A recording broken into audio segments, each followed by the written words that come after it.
It is 6 o'clock. We'll call the meeting to order. Fire. Here. Paschal. Here. Tompkins. Here. Marshall. Here. Wagner. Here. Witzel. Here. Fisher. Here. Spiros. Here. O'Reilly. Here. Hamlet. Here. Let us stand for the Pledge of Allegiance. I pledge allegiance to the flag of the United States of America and to the republic for which it stands, one nation under God, indivisible, with liberty and justice for all.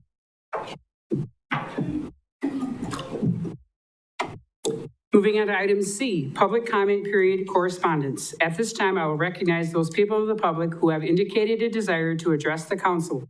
Upon recognition by me, persons may address the council, first stating their name and address. The council may act on emergency matters introduced by members of the public. You will be limited to 5 minutes, and I will be timing you with my phone. Thank you. Our first citizen comment will be Carrie Weister.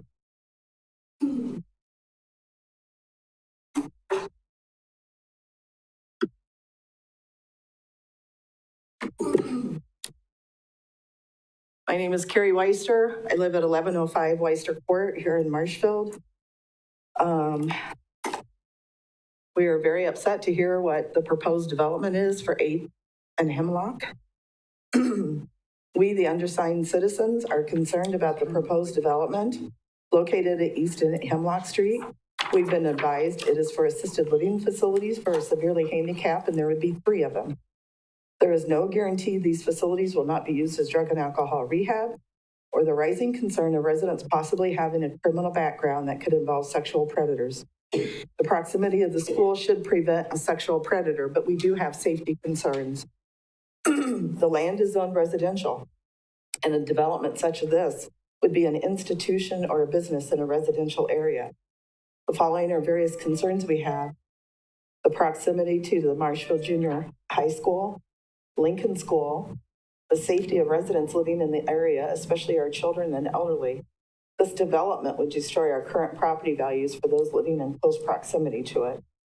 And the proposed construction is clearly an institution or a business that is wanting to intercede in a residential area. We're not opposed to residential homes that are paying the full property tax. We're fine with that. An item that needs to be addressed due to safety issues is the parking on the streets surrounding Marshfield Junior High. The lack of parking for when more than one event is going on is an issue. The fact is, it already is an issue with parents picking up children. I personally have experienced parents sitting at a stop sign at 8th and Palmetto, waiting for their child, blocking traffic and causing a delay in the flow of traffic. It's impossible to cross 8th and Palmetto with the curve in the road and the cars parked on the side of the road waiting for their children to be released from school. When 2:30 to 3 o'clock hits and someone needs to cross the intersection, the only way to see it is to cross it safely is that you have to get clear out in the middle of the road before you can even see whether a car is coming or not.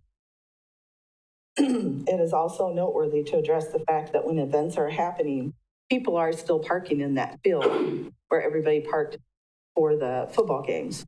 We have quite a few soccer teams that park there. The middle school football team still parks there when their visitors, everybody comes to watch the games and stuff. So this brings up a very dangerous concern for us about the safety, because with buildings going in there, then all these vehicles are going to be parked on the sides of the road. And that's going to make even more of a safety danger, we feel. It is noteworthy to address the fact that when events are happening, people start parking the field. With the development, the parking would be taken away. When that happens, parking all along the streets and endangering those walking. So if a development happens, even if it's residential homes, you guys need to address the fact about the safety with the additional cars, because when there's more than one event going on at the junior high, there is not sufficient parking. And this is not the first time we brought this up.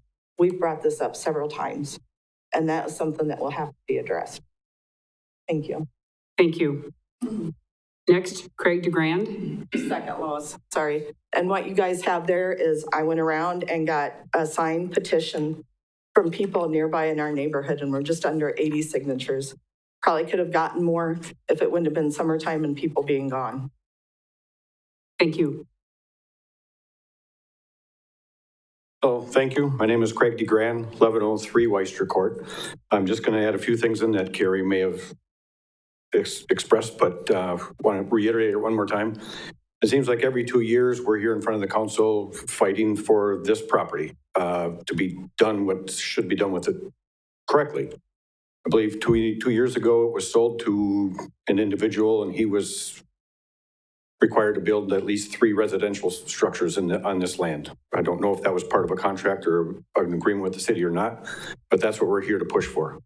It was sold that way. Let's keep it that way. We have no problem with residential houses. We have an issue with an institution. So let's keep the property that it was sold as residential land, because there is a housing shortage in the city, as it's been stated for at least 10 years now, if not longer than that. Let's keep it that way so we can move forward. Thank you. Thank you. Tim Kopp.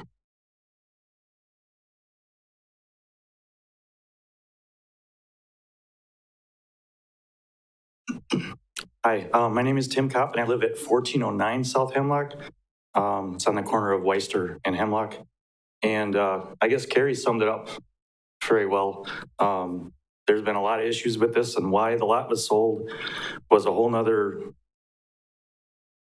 thing that enraged a lot of people years ago.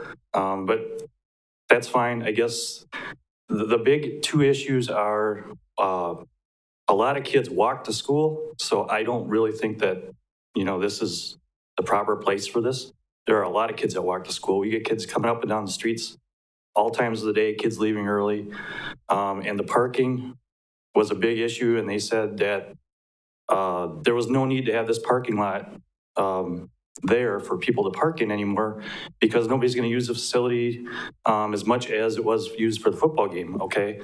But when they have all the other things going on, there are still people parking there. So something needs to be done about that.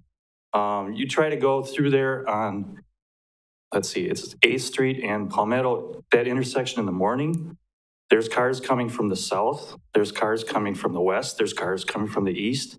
Kids are getting dropped off at all 4 corners. They're getting dropped off half a block down because the cars are so backed up. I've got kids, I go to work, try not to go to work that way at 7:30 in the morning when school's in, but they're getting, running between cars, everything you could think of. So that's one of the issues. But the other issue is too, absolutely, that I don't even know why it would be considered to put this type of facility in correlation between 2 schools, because you not only have the middle school there, you have Lincoln, it's only a couple blocks away.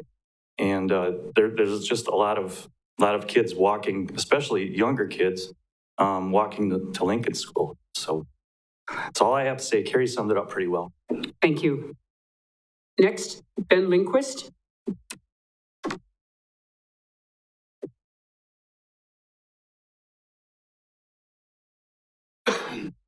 My name is Ben Lindquist. I live at 802 South Hemlock Avenue, Marshfield, Wisconsin. And as Carrie pointed out, we as citizens in that neighborhood are very concerned in regards to what might go in there. We do not want that type of facility there because of, number one, it would decrease our property values. Number 2, we have kids all over the place there. And it wouldn't be right to have that type of facility there when you possibly would have a predator in the neighborhood over there. So that's about all I got to say. Carrie summed it up like everybody else has said. Okay, thank you. Thank you. Ed Mauer. You certainly can. I'm speaking from a dad who lives at 1107 Weister Court, and he is not in favor of any zoning changes in that neighborhood. He didn't care for the fact they were going to put houses in and taking the parking lot away, but he definitely does not want any rezoning for that neighborhood. Thank you. Tom Hutter. I just want to get up and say, Carrie, Bill, about just about all of it. I live right on the corner of 8th and Palmetto, and that is a bad corner. And I think any officer would know it. Even when they're in schools, it's a bad corner. I had one car ready. I got a peach tree now in my front yard. I had a cherry tree. The guy came up over the curb, missed my cherry tree, and ran out the neighbor's yard. That's how hard he got hit. It's a bad corner. We don't need any more buildings in that parking lot there. Now you're going to have one, it's going to come up pretty soon. Stratford's going to be playing a football game there. So that's going to be jammed up again. We're going to put up some more traffic. I know it's only one game, but still we're going to have a lot of traffic there. Something's got to be done with that corner because people do not stop. And I just dread it when school starts again that some kid's going to be laying out in that road. I really do. And I can see it coming and I don't want it. Thank you. Thank you. Diane Schneider?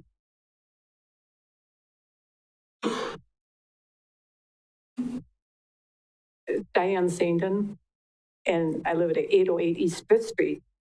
And I just agree with them that I don't think they should change the zoning. And even where I live on Fifth Street, the traffic is terrible. I know, try not to leave the house between 2:30 and 3, or if I have to, I leave before 7:30 in the morning, because between the traffic on Palmetto and Peach isn't any better. And like they said, kids are coming and going in all directions, and the buses and everything else. So that's all I have to say. Thank you. Jill Rigel? Hello, Jill Rigel at 708 South Palmetto.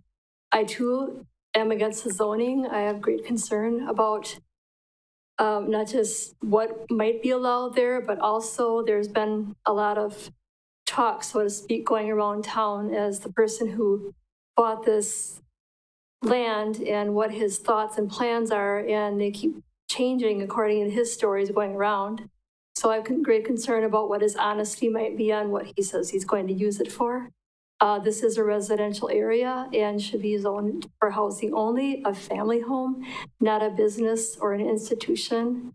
And I just ask that whether a decision is made tonight or not, that we are all kept abreast very promptly upon this. Thank you. Thank you. Thank you all. Any other citizen comments? Any other citizen comments? Any other citizen comments? Again, thank you all for coming forward.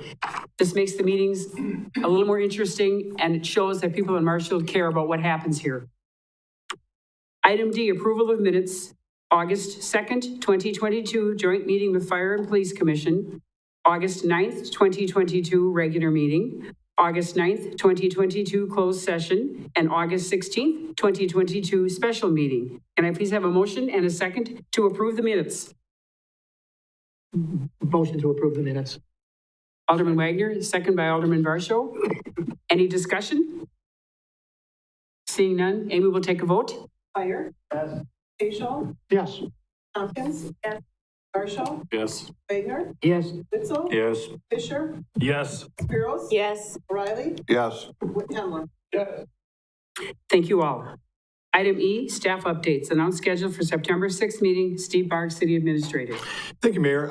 Well, several times during the year, we have a circumstance where a holiday falls on a date when we would have had a meeting, such as Board of Public Works.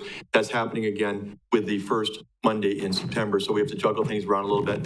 So I just want to inform the members of the body who also sit obviously on Board of Public Works, Finance, Budget, and Personnel, and Judiciary and License of what the schedule will be for Tuesday, September 6th, the day after Labor Day. At 5 o'clock, it'll be Judiciary and License Committee, 5:30 Board of Public Works, and at 6 o'clock, Finance, Budget, and Personnel Committee. And of course, the agendas you see for Board of Public Works and Finance, Budget, and Personnel will indicate that it'll start at that time or after if need be, if those meetings run long. But that's the schedule, 5, 5:30, and 6 for those 3 meetings. Thank you, Steve. Next, my comments on employee recognitions. Joseph Vanden Elzen, Fire Department, 20 years. Congratulations, Joseph. And Andrew Ott, Wastewater Utility, 15 years. Congratulations, Andrew. Item G, council comments. Are there any council comments? Seeing none, we'll move on to item H, reports from commissions, boards, and committees.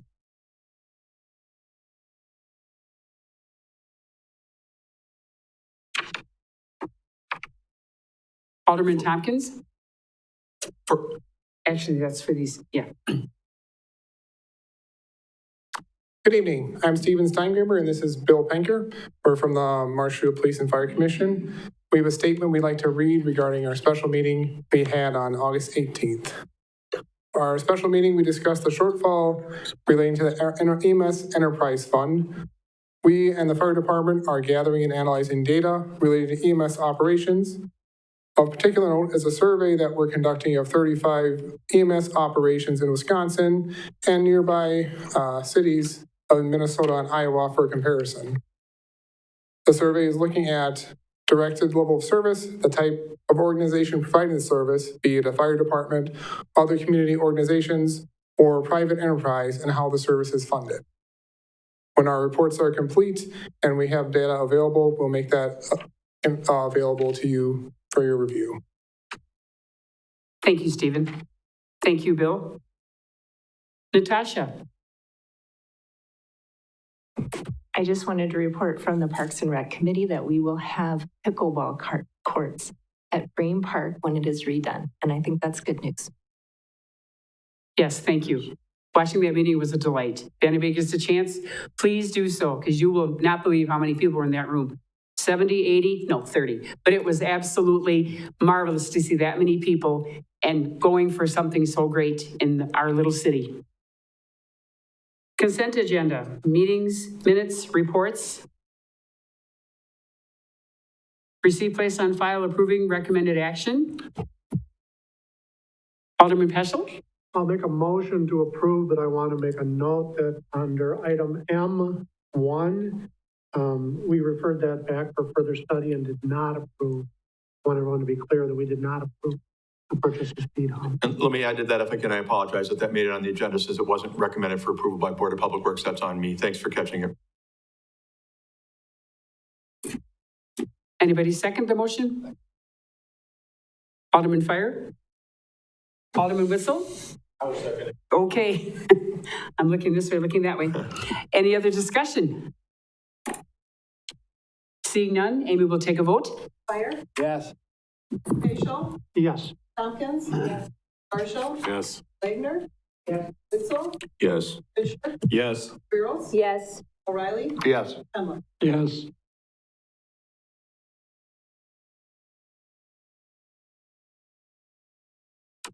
Item K, first reading of ordinance number 1477, rezoning property of 1901 South Central Avenue, presented by Stephen Wiley, City Planner.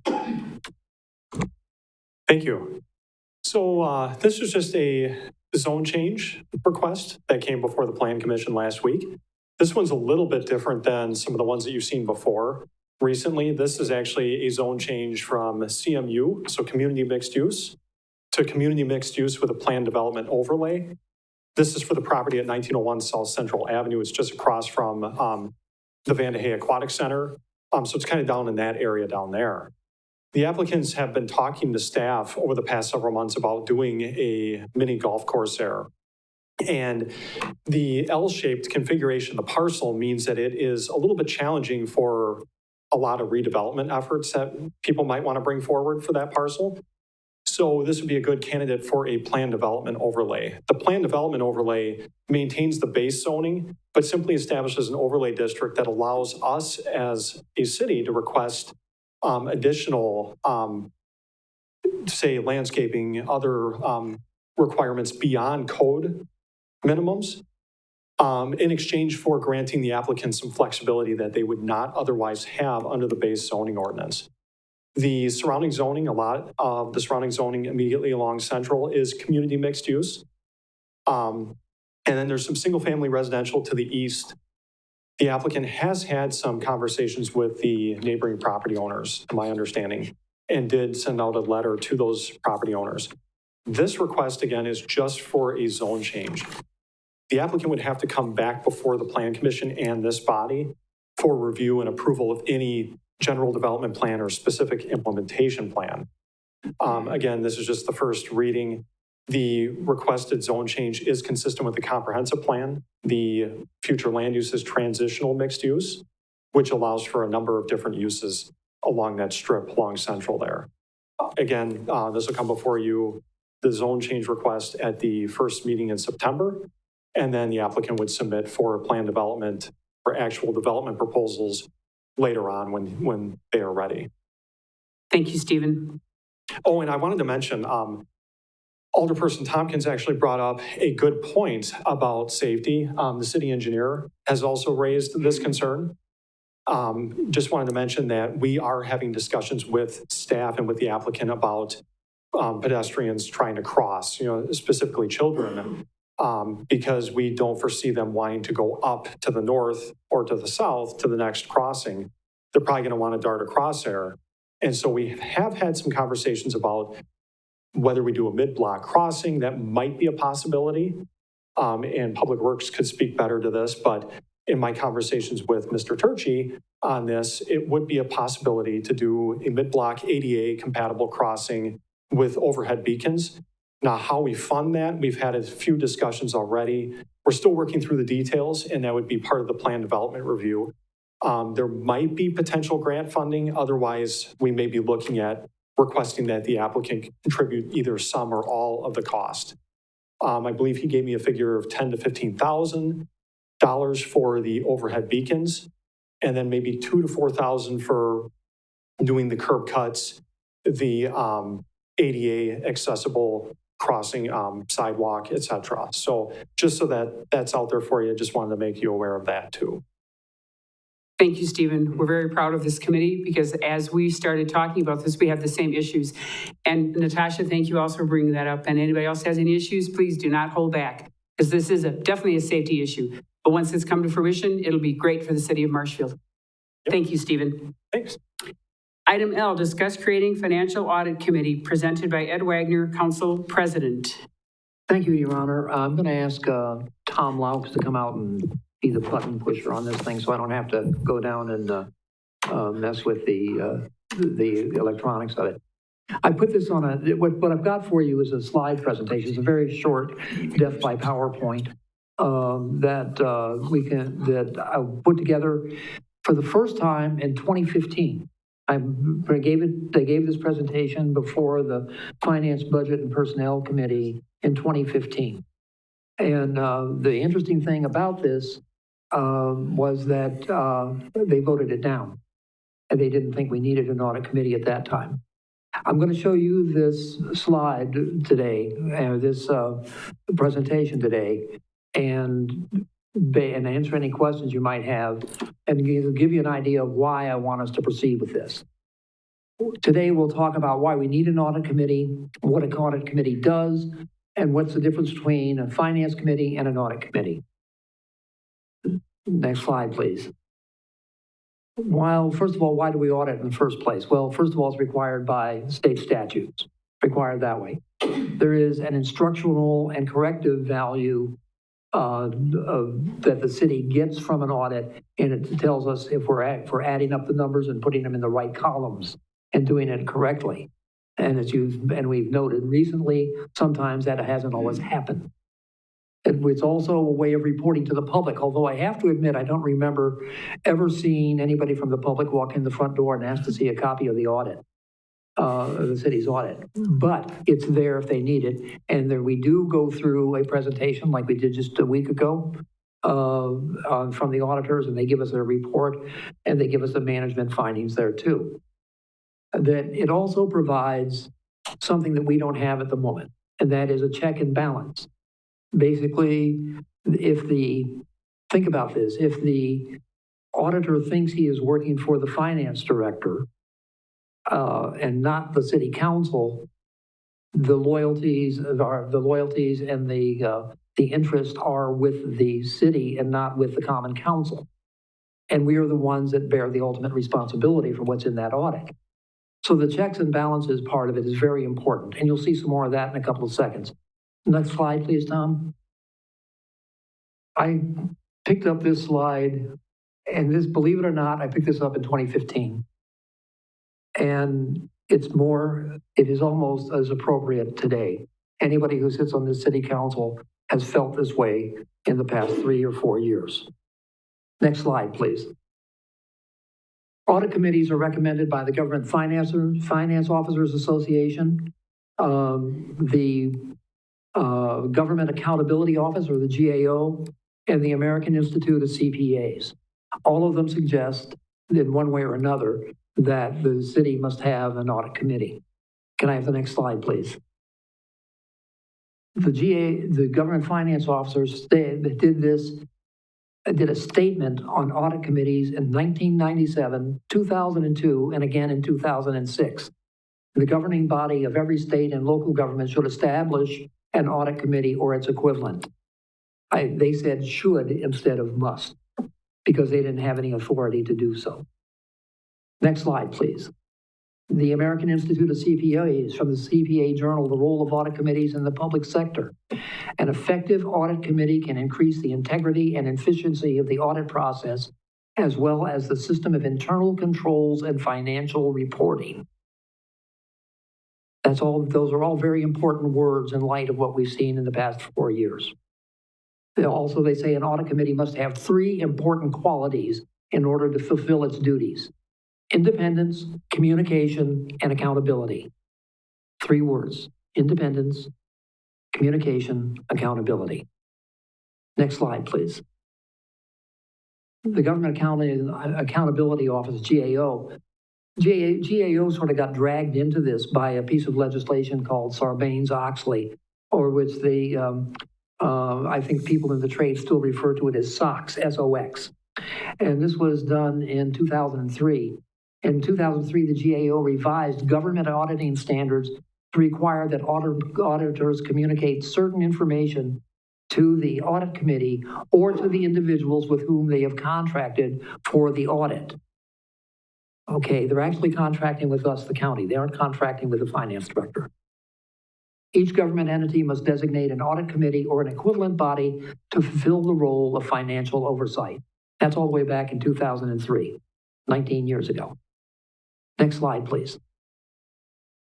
The purposes of an audit committee are to reinforce the public confidence and trust in the operation of city government, to instill accountability, integrity, and efficiency in the financial operations of the city, to provide citizens and taxpayers with the highest level of transparency regarding city financial matters. Now, they didn't underline it or highlight it, I did, because I think those are 2 of the most important things we must do. And the last thing is to provide the common counsel to support the city government efforts to comply with the laws and regulations by which the city is governed. And most importantly, to provide the common counsel with an independent assessment of the financial statements of the city and other financial information provided to the public. Next slide, please. Now, we heard a lot from the council when I heard a lot from the council when I originally proposed this, that, well, why do you need an audit committee? We've got the finance, budget, and personnel committee.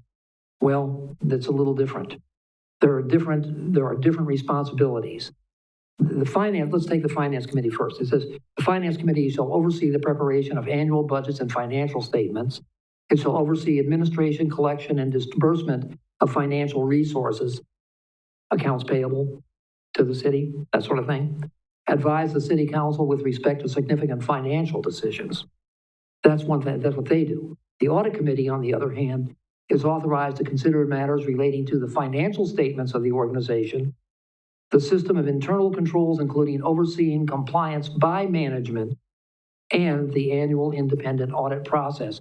In most cases, it is the audit committee that interviews and hires the auditor, as opposed to the city, the city council doing it.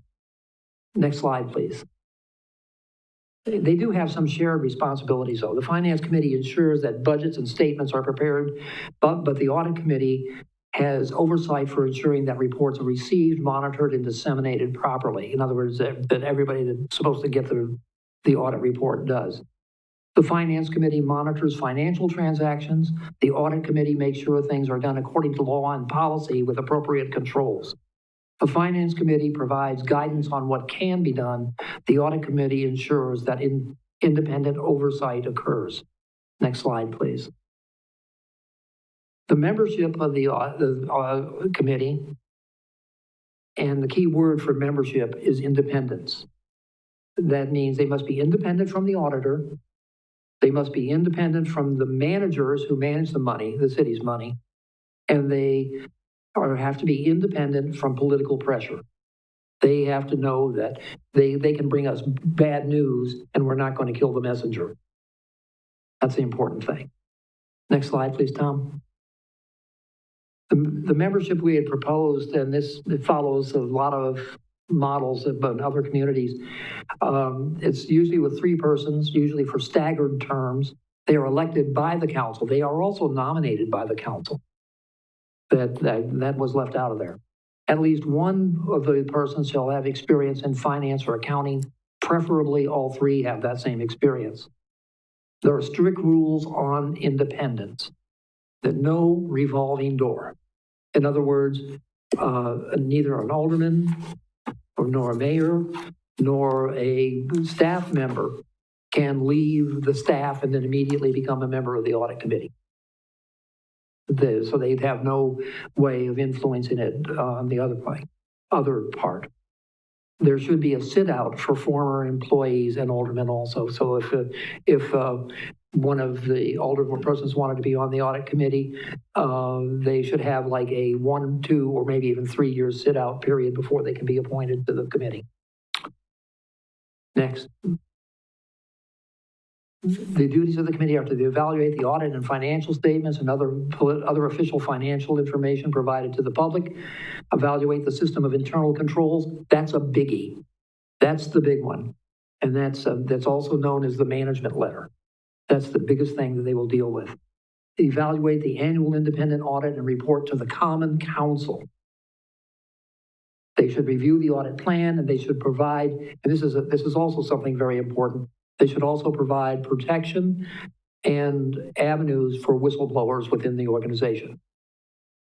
Next slide, please.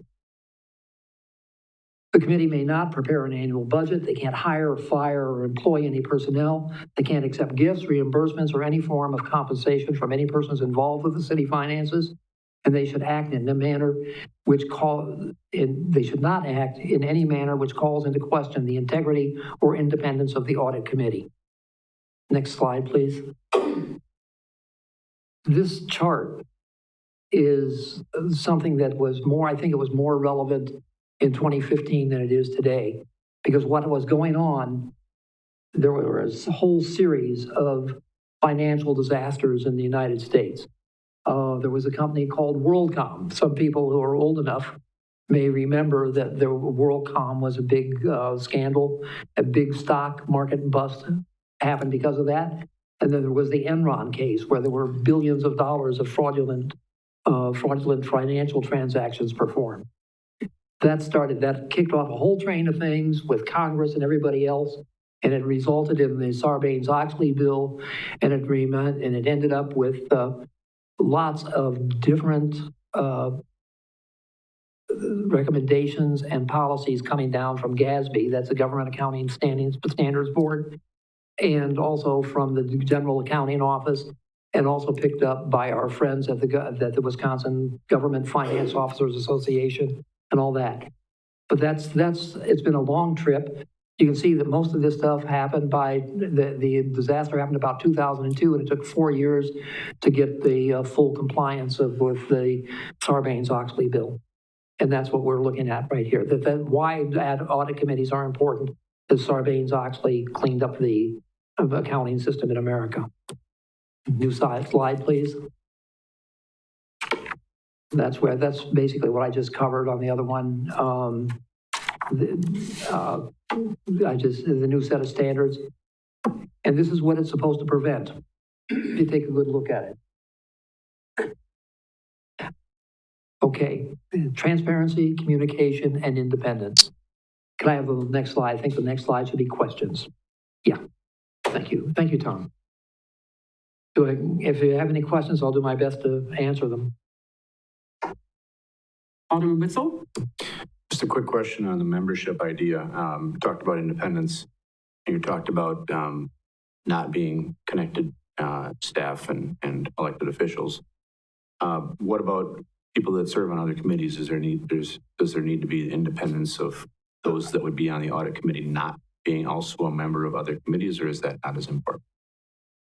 I think as long as they don't have, my guess would be as long as they don't have any apparent connection to the audit committee or to being able to influence the finances of the city or the recording of the finances of the city. Okay, thank you. Anyone else have questions for Ed? Well, the last thing I'd like to add then is that if sometime in the future I may ask the, by the way, originally this thing had an ordinance number on it. I think it was 1141, but I think that's been lost in the translation somewhere. But I think sometime in the future I'll be asking the city attorney to draft an ordinance for that effort, and we can see how the council feels about it at that time. Alderman Fisher? Thank you, Madam Mayor. First of all, I don't only speak for myself, but I appreciated the humor in the PowerPoint. I'm not sure everyone else caught it, but there were some very funny slides in there. So thank you for the comedy relief here. But it was a detailed presentation, and I did appreciate that you used one word in particular that I think is important, and that's transparency. And so, and I think sometimes government gets a bad rap about lacking transparency, and I think sometimes that's unfair and sometimes it's warranted. But I think whenever we're dealing with taxpayer dollars, we have an obligation to be transparent. So I did appreciate you bringing that up. I guess my question to you is, I mean, obviously you've presented this now twice.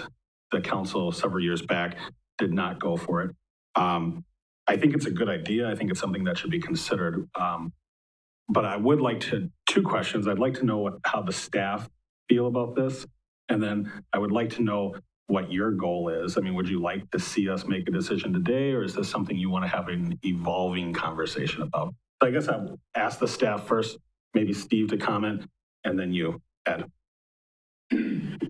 Well, I'm just saying this for the first time, like the rest of you. I didn't see this PowerPoint in advance. I did get wind of the fact that Councilmember Wagner is going to present it. You know, I think the slides make a good pitch for independence and transparency and some of those things.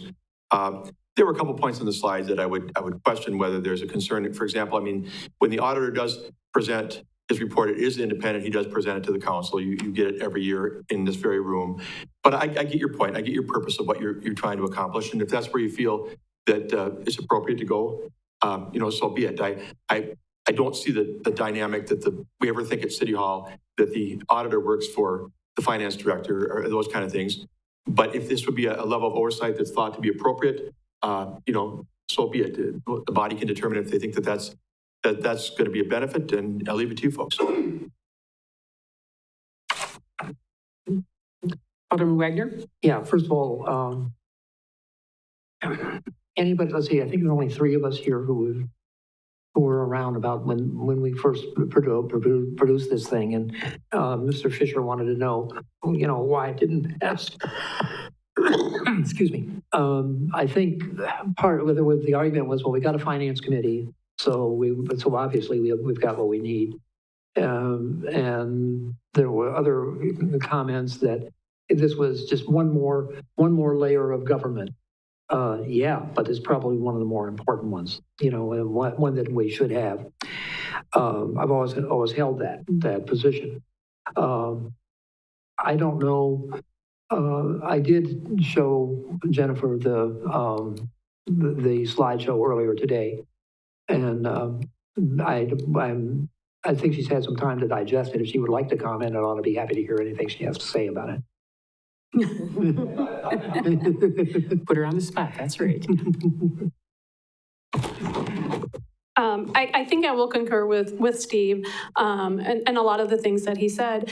But if this body feels that this is a level of oversight that you need, I would be supportive of, you know, should you feel that we need this extra scrutiny, by all means, I would support your efforts. But at any time you're able to gather any kind of question from me or staff that you might have.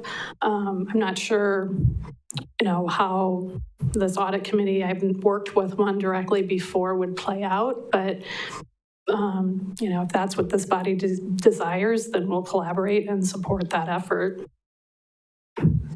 May I? Thank you. Thank you, Jennifer. Appreciate that. I think what stirred me to bring this back was that since 2018, we've had 3 financial setbacks, for lack of a better word, all of them having to do with basically accounting, things that should have been caught in the accounting and should have been caught in the audit. I compliment you and your staff for the remarkable work you've done since you've been on board. But the point is, I think the council needs an independent opinion. I mean, we have trusted previous finance officers, and that has not worked out to the best. I think if we had, if an audit committee was able to talk to the auditors on a one-to-one peer basis, they might find that they had that there might have been some reservations that didn't make it into the management report. And those things may have been important. As we're finding out now, they were important. They were expensively important. So I think this is something that we've got to look at very seriously. And I want the council to have a chance to think about it, and then maybe in a month or a couple of weeks, vote on it. So that's how I feel about it at this point. So, but I thank you for, Jennifer, I thank you for your hard work, and I thank you for your comments. Thank you, Melvin Wagner.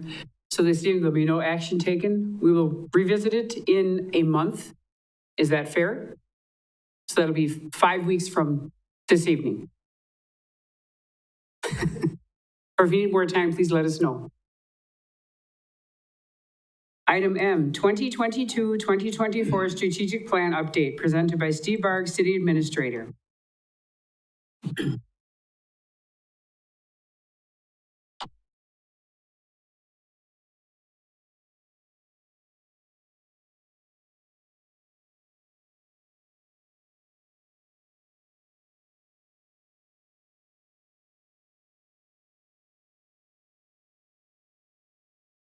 Thanks, Mayor. Thanks, Dane, for your technical help as always. So I'm going to just give an update on the status of our progress with the 2022 to 2024 strategic plan. And before I do, I just want to touch on something you'll probably hear come out as a theme during this report. Our efforts have been strong. I think the people in this room have done incredible work along with others in trying to further the bigger goals, but we've been hampered by vacancies and we've been hampered by turnover. And I'm not going to chronicle every name that who's left and been replaced in the past 6 to 12 months, but it has made a difference in terms of what we're able to do with some of the bigger projects, just trying to handle the daily activities. But having said that, we have done some things. We have completed some things and we've started others, and I want to report on that. Just a brief history of the plan development approvals, especially for people who may be newer and not know how we got here. The council had determined, and I think staff was with them, the idea that we really should have a strategic plan. So back in on December 11th of 2018, we adopted our first 3-year plan, at least since I've been here, a strategic plan that ran 2019 through 2021. Staff began preliminary work on an updated plan because we were coming to the end of 2021. Back in the summer of 2021, we presented it to the council, discussed a draft back on September 14th of last year. There were questions that the council had on that, and they asked us to look into some things and come back later. In this process, by the way, and this was even before it came to staff in September of last year, 2 new sections were added. We used to have 5 sections of this document. We also added administration and quality of life. And so if you've been around a little while, you'll notice that when we go through that again here in a minute. As I noted that there were additions and changes made in response to the council comments last fall. Ultimately, the council did adopt the 2022 to 2024 strategic plan on November 9th of last year. And if you remember, as with the first plan, the idea is that every 6 months we review it with you. So in summer, we review what the progress has been for the first 6 months. When we do the review late in the year, it's with the notion that if you want to look at updating them, and maybe things have changed, some of the key areas, economic development, housing, whatever, you want to modify the goals. Maybe staff has some suggestions for updating the goals, because 12 months can be a long time in an active and an environment that's changing rapidly. So that's an opportunity for you as well, and that'll be coming up later this year. The 7 key strategic areas I'm going to talk about that are in our plan are administration, communications, economic development, financial management, human resources, infrastructure, and quality of life. And these are kind of the groupings that we've come up with as functions for where a lot of the key items and goals and objectives that we have seem to fall underneath that. That's why we've chosen these, and I think it fits well. I think the 2 additions were good as well that we added into this plan. So I'm just going to briefly go through each of the goals and what has or has not been accomplished, and I'll be honest on the things that we haven't gotten to yet. I'll call that out. First one, administration makes significant progress towards citywide property revaluation. We've had a lot of discussion at our executive team level, talked to our assessor a couple times about it, our current assessor, Steve Shepro of Forward Appraisal, working on an RFP to bring forward, and I'm expecting this to go to the Finance, Budget, and Personnel Committee on September 6th. We really need to get this process going. We've been 3 years into the time period where we are not where we belong. We're under 90%. It gets to a certain point here in the next 12 months plus where the state would be looking for us to do a revaluation. And we want to do that anyway. We want equity. We want to upgrade those values to what they should be. Another goal was to encourage the use of technology by our citizens to access city services. Haven't had a lot of time to spend on creative new ideas for that, but I think the one I really want to call to mind that's been building, and I really want to compliment the Development Services Department, building inspection folks as well, and others. We've increased the use of our building permit, the new software. It's called Evolve.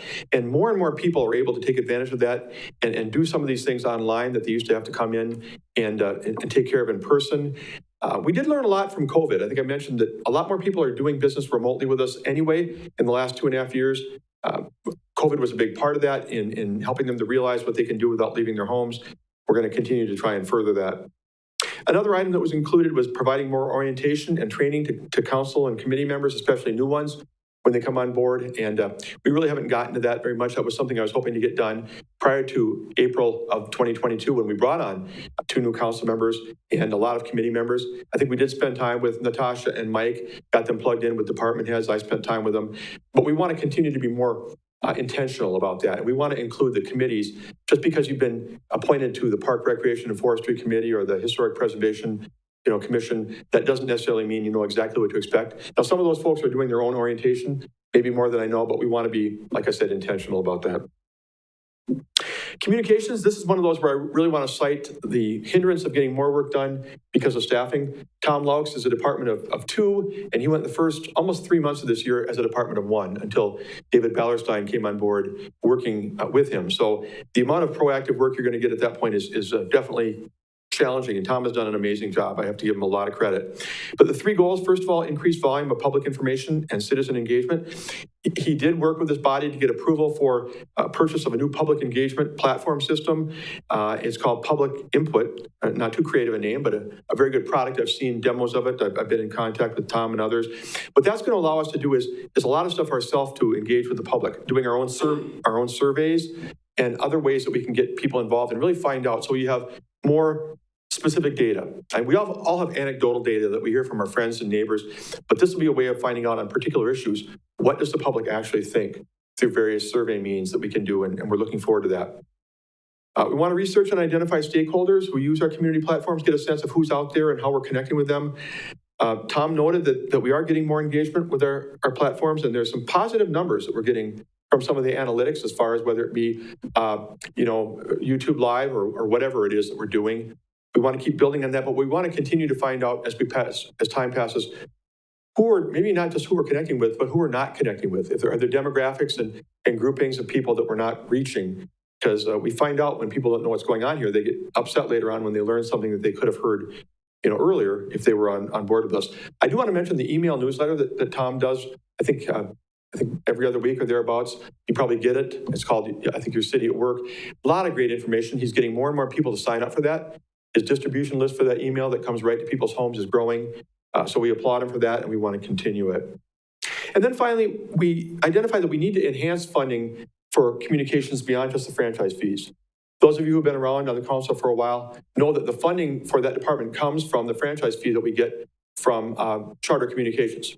Almost all of it does. There's a trickle of money we get from elsewhere, and now the state pays a little bit too because that 5% was reduced to 4% that we get from Charter. State makes up the difference, but it's essentially a franchise fee. Well, the communications department has grown and their mission has grown, and franchise fees, A, aren't really growing, and B, are always subject to what might happen. Government saying that we can't get that much anymore, or revenues going down as more and more people leave cable TV and those services for other options. So we really need to find a way to bring more money into the picture so that it's not entirely franchise fees if we're going to run a quality communications department. So we want to keep looking for new revenue sources and look for more conversation on that in the months ahead. Economic development, got to bring this up again. Sound like a broken record, but Josh Miller left us in March. He hasn't been replaced yet. Emmett Sinkowski, the associate planner, left in the middle of May. He hasn't been replaced. We're working really hard to try and get the development services director position replaced. We've had trouble with both of them getting applicants in the current market, but that has hindered some of what we can do. I mean, it goes without saying, you can't do this kind of work without the people to do it, especially at the top. But we have had a little bit of success. We did work to continue filling up, and we are working to continue filling up Daniels Edition. That's under support for creating new housing. I know that council's identified that Daniels is not filling up as quickly as we'd like to see, but it is moving along. There are lots being sold, and building will continue there. We also brought forward a proposed 55-unit project at the area of 21st and Washington, the Green Acres area, and the council did vote against that. I understand some of the reasons and concerns, but it is something that staff has worked on, for this year and actually the couple of years before, trying to bring this to fruition. I think you'll hear us coming back to you in the coming weeks and months asking to maybe frame where you want us to go in terms of addressing the housing concern that we have right now, because we really do need single-family lots and we need to find a way to create them. So we'll be looking for more guidance from you on what types of projects you'd like to see. We did acquire 120 plus acres of land adjacent to Yellowstone Industrial Park in the new TIF District 12. Give Dan a lot of credit for working on that. And I know Josh was involved too. So that gives us an opportunity to have bigger lots available when people come looking for industrial land. Until this, we only had smaller parcels. So if someone called, I know I've said this before, but if someone called looking for 40 acres, our answer is, can't help you. We don't have anything near 40 acres. Now we're in the ball game. And along with that, we've been talking to Karen Olson of Mackey. She's helping us to work on, in fact, she's leading the charge on a marketing piece to at least get the baseline information out there to developers, site selectors, businesses who are looking for a place to come. But we're in the game now. We have acreage. It needs work. I mean, there's certainly no plan imminently for how infrastructure is going to be expanded, but it's something that we need to find a way to get out there to people so they know that we're available with larger lots now. And then finally, the last one was implement an economic development strategic plan. And truthfully, without a development services director, that's not happening. And I think everyone recognizes that. Financial management goals, we had two. First one is to reduce our structural budget deficit and improve the bond rating. We've been working for the last couple of years to slowly drop off our structural budget deficit.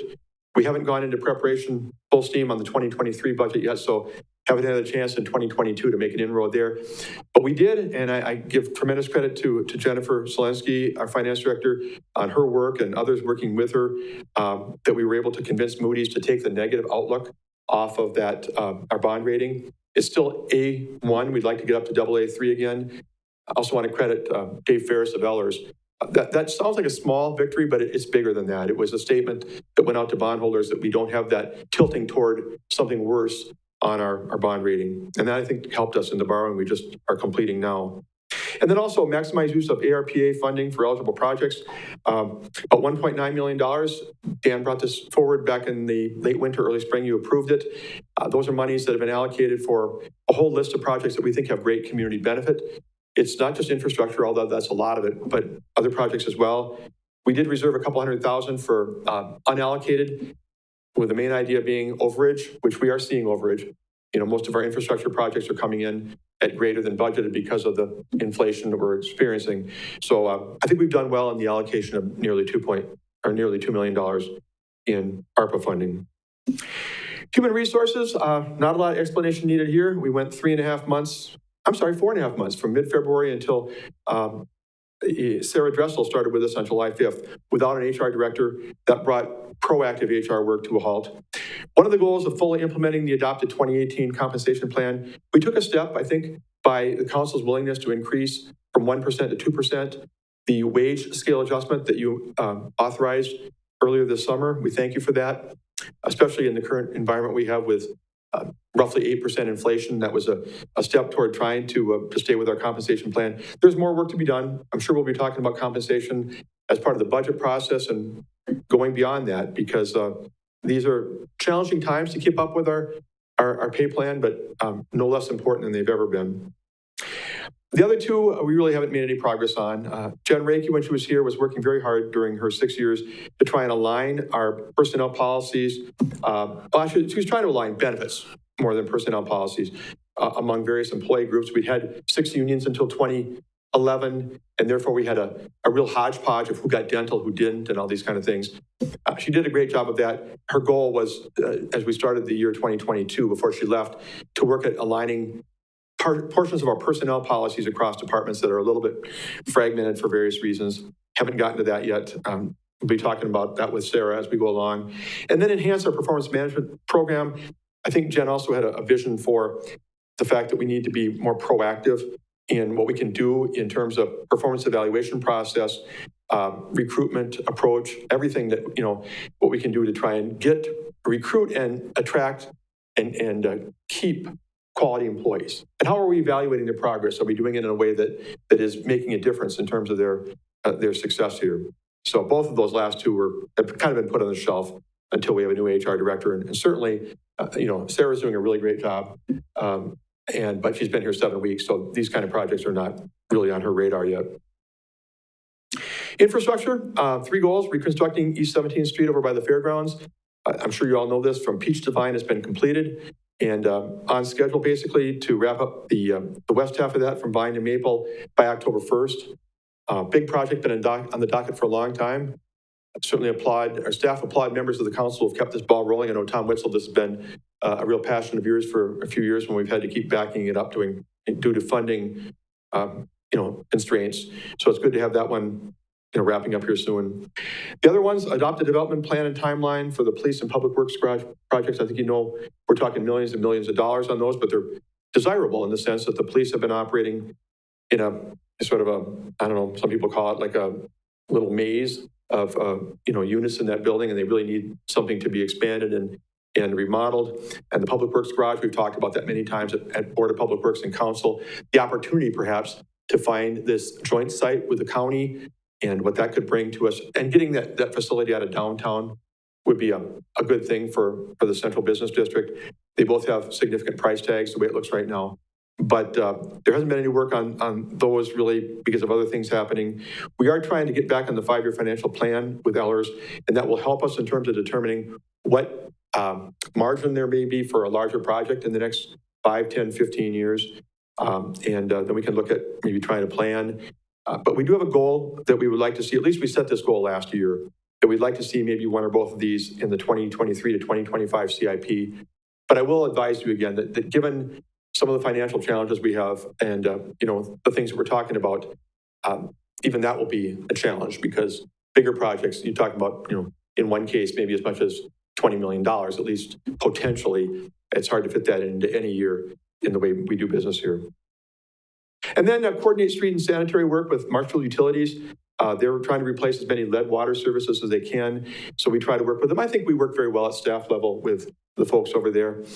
So I noted that through June 30th, we've replaced 8 sewer and water laterals have been replaced by private contractors. And the expectation, by what I was hearing from the Public Works Director, is that, by the end of this year, we'll probably have replaced 25 or more, which was the goal. And trying to get as many of those lead services out of commission as possible is a worthy task. And then finally, quality of life. Continued development and connectivity of our trail system. We have a beautiful trail system here. And I applaud the people who worked so hard on this over the years to make it what it is. One of the goals was the Adler Trail, the Adler Road Trail, and the plans and design were nearly completed in the first half of the year. Council did approve the Lincoln Avenue Trail extension, and there's been discussion about more safe routes to schools for both the high school and Madison Elementary. One big issue we've been dealing with in recent years is emerald ash borer. And I commend the folks involved with that. Mark, our forester, doing a great job. We wanted to implement a EAB response plan and develop Brain Park's EAP plan. Staff has already completed phase one. I think you know this, Lois. There was a great job done by staff, students from Grant Elementary, a lot of other volunteers who were involved in planting more than 140 trees back in April. And that's just wonderful to see this community rally to do things like that. Ash trees have been treated, and this is not my world, but it's got to do with really some of the obstacles on the disc golf course area, and people use that disc golf course a lot. So we want to make sure that we're dealing properly with that area. And then phase two of the EAB response plan is set for this coming winter. A lot of attention has been, poured into Brain Park in the last couple of years. That comes out in the next item as well. Develop a systematic replacement for the amenities out there at Brain Park. Got a good plan put together. Plans have been developed and reviewed during the first half of this year, approved by the Park Recreation and Forestry Committee. And phase one, which is replacing the existing softball field, is expected to occur in 2023. That's great news. And then finally, I definitely compliment Justin and Tom Laux working together. I think you know that a couple of years ago, we had some issues come up regarding the cemetery and some of the things that are left out there by people over time. They worked together on some things, including some public communication. The signage has been improved. And I think that we've made a better statement to the people here who are affected in terms of what they're supposed to do, what the timelines are for removing items. And we've gotten good public feedback, I understand, from that publicity and reaching out to the citizens. So in conclusion, here be my summary for the first 6 months of the year with respect to the strategic plan. There has been progress, but it has been limited, and I hope you expect that with the staff shortages and the transitions. Even the positions we've filled with some really excellent people, we really have. You don't come on board in your first 30, 60, or 90 days and talk about broader projects and big goals. You learn your job and you start working on the basics. So that has really hindered us. But some items, as I laid out, have been finished and some others have started. Some of them are phased over the next 2 or 3 years, but they're in progress. I will plan to give you an update on November 22nd, second council meeting in November. And at that time, I'll be looking to see if there's goals on this list that you feel you want to modify or change. Are there any new goals that the council wants to throw into the mix for the back 2 years of this plan? Because it can easily be modified at that time based upon the needs and what we're experiencing. With that, I would turn the microphone, so to speak, back to the mayor and take any questions that the body may have about this update. Thank you, Steve. Wow, wasn't that great, everybody? Any comments from anyone? Alderman Peschel. Steve, thank you for this update. There's a lot of working parts to the city of Marshfield, and I think even those of us who are here making decisions every couple of times every month sometimes lose track of where those things go. So it's good to see that some things are getting accomplished. Thank you. Yeah, you're welcome. And I said this before, I say this every time when I come up here for a budget. I feel so blessed to work with the staff we have here. We have some incredible people. But I think even I was surprised when I started asking some of our department heads and division heads who were involved in these goals to let me know what they were able to accomplish or work on during the first 6 months, because I really expected it to be a thinner list. I mean, given the demands and the turnover that we've seen. And I think given all the staff changes and vacancies that we've had, I think it speaks well that some of these things were worked on to the degree that they were in the midst of regular business. I really do. Most agreed. Anyone else?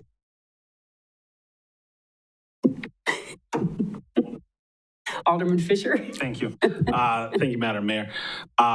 Steve, under Human Resources, you have fully implement the 2018 adopted compensation plan, and you have that's ongoing. What are some of the key pieces that need to still be done to fully implement this? Yeah, I'm trying to blow that slide back up, and I'm not very savvy here, but you just read it, so why do I have to pull it up? I think, we did this plan back in 2017 and in early 2018, so as we head now into 2023, it'll be 5 years since adoption. And I think that's why we brought to you the idea of doing a compensation market update. And I maybe didn't explain it well and didn't answer some of the questions as well as, but we actually had a conversation, a few of us today, that involved Milena Halverson from McGrath. But things have changed. We have COVID. It affected a lot of things, not only salaries perhaps, but also telework and all the things employees are looking for in their jobs. And so that's important. And I think we need to continue to look at whether or not we are following as best we can what our plan is given financial concerns and constraints. I can tell you that every member of staff knows that there's constraints. These are public dollars. Our hands are tied to a great degree by state law with levy limits and expenditure restraint. And we've had a lot of financial challenges, as Councilmember Wagner said, going back to 2018, 2019. But to the degree that we can, given the current environment, the battle for employees, I mean, I can't tell you how hard it's been to put these postings out there and get so few applicants. Now, I can't say it's because our pay rate is lower than other people. I can't document why we have gotten 10 applicants for a job that might have had 30 applicants 2 years ago. And I do know from other HR professionals that the market is very tight and that a lot of people are having trouble finding applicants. I keep hearing from the clinic how many vacant positions they have at any given time. It's large. But I do think that this is certainly part of it. And we need to respond to that by making sure that we're competitive in terms of compensation. And I haven't always been good at that myself in terms of my role as city administrator, but I think it's becoming more apparent that we need to stress this. I may follow up, Madam Mayor. This obviously has been an issue of mine for a while, but I think this is something that we need to look at. And I wasn't at the last meeting when we discussed the market study, but I was a little surprised when I went back to watch it that at a previous meeting, we tabled this until we had an HR director. We now have an HR director, and we're still not willing to actually take this to fruition. And to me, that's disappointing because I think it sends a message to our staff that we're playing politics with them. If we're not going to do this, we just need to say we're not going to do this, and we need to stop kicking the can down the road and saying, well, we're going to table it until we have an HR director. I think this is something, it's in our strategic plan. I think it's something we need to look at. I think every time we kick this can down further, we're only hurting ourselves financially because I think we're going to get further and further behind in the market. And I cringe to see what those numbers will be like in a year from now. So I just think this is something, I'm not saying it's your fault.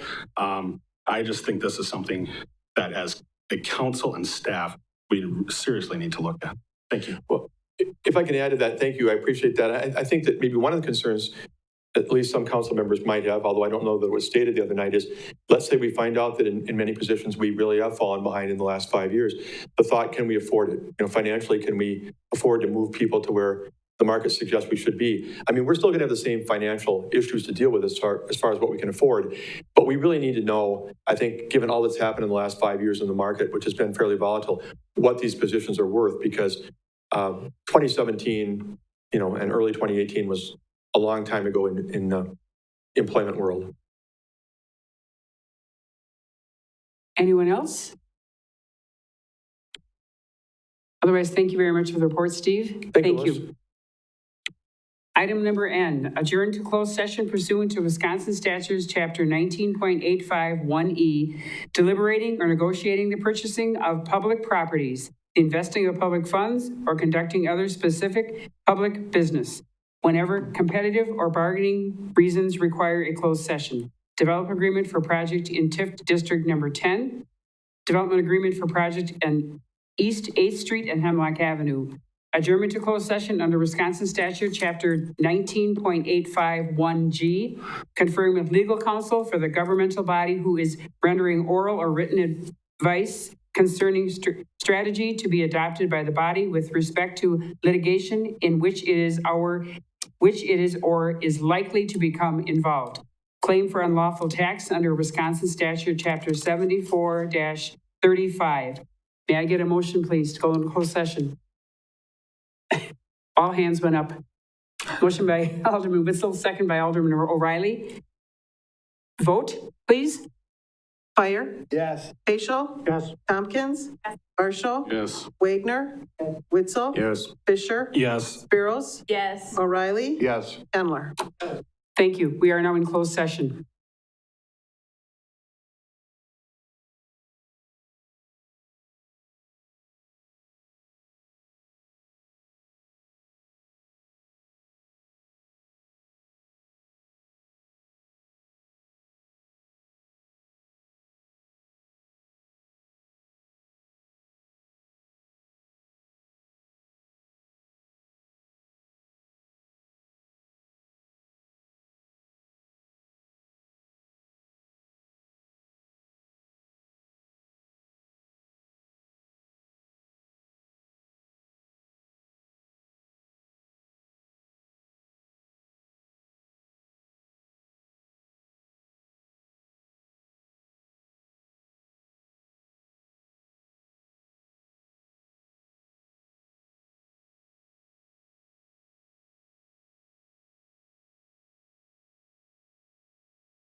Just be the one decision on Wyndham.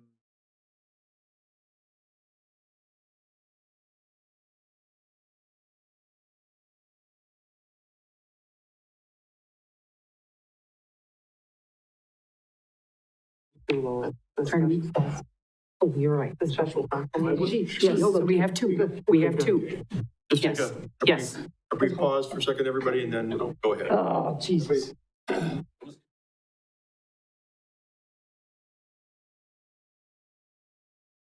Back in open session, thank you, everyone. Now we need someone to make a motion to approve the claim for unlawful tax from Wyndham Senior Harmony Homing LLC and to authorize staff to make payment as a refund for 2021 real estate tax paid. So moved. Second. Wagner and Witzel? You need, yes. Any other discussion? Seeing none? You get to make that. Fire? Yes. Facial? Yes. Tompkins? Yes. Marshall? Yes. Wagner? Yes. Witzel? Yes. Fisher? Yes. Spiros? Yes. O'Reilly? Yes. Handler? Yes. Motion passes. Now we need someone to make a motion to schedule a special council meeting at 6 p.m. or immediately after the Board of Public Works meeting on Tuesday, September 6th regarding a proposed development agreement in TIF District Number 10. So moved. Second. Fire and Facial? Paschal. Any discussion? Alderman Witzel? Can I amend? I don't think the timing is wrong. I don't think it was a 6 o'clock. I thought it was more like a 5 o'clock or after. No, 5 o'clock is judicial. I thought 5:30 is, I thought JL was going to be 4:45. I know Rebecca suggested 4:45. If you want to slide the scale, I really didn't think it out after she said that, how you want to. The main thing is you want to have the special council meeting between the Board of Public Works and Finance, however you want to do that. Oh, whatever. yes, so Okay. after Board of Public Works and before the Finance. I would draw my Okay, thank you. amendment. So the meeting will take place in between the Board of Public Works and the Finance personnel and, In fact, given what Rebecca said earlier, maybe JL could start at 5:15. I don't know. We can certainly tighten this a little bit.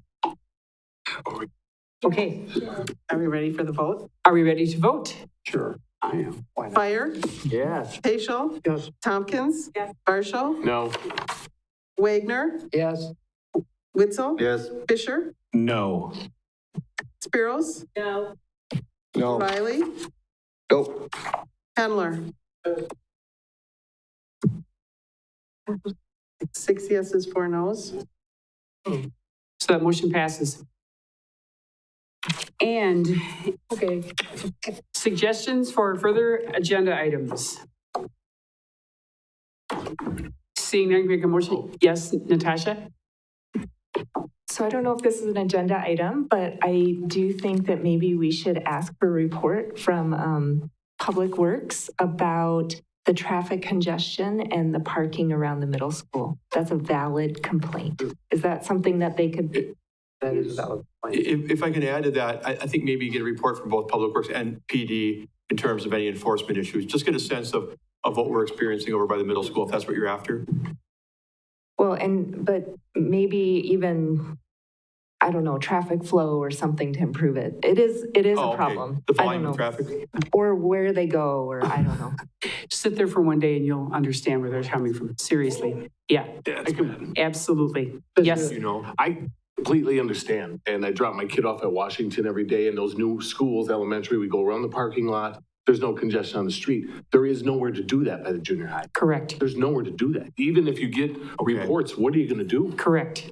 There is nothing you can do There is nothing you can do to change that. Unless you have them go off to the back parking lot. Mhm. But the junior high is not going to let the kids go up that way. No, they aren't. And they wouldn't think. I realize the main focus is Public Works. But yeah, and- that's fine. and But I think maybe it'd be helpful to have the police chief weigh into in terms of what they're having from an enforcement and speeds and behavior, traffic behavior. Just kind of pull it all together as a report. Anything else? Otherwise, can I get a motion to adjourn the meeting? Alderman Fire and Alderman O'Reilly, we are adjourned.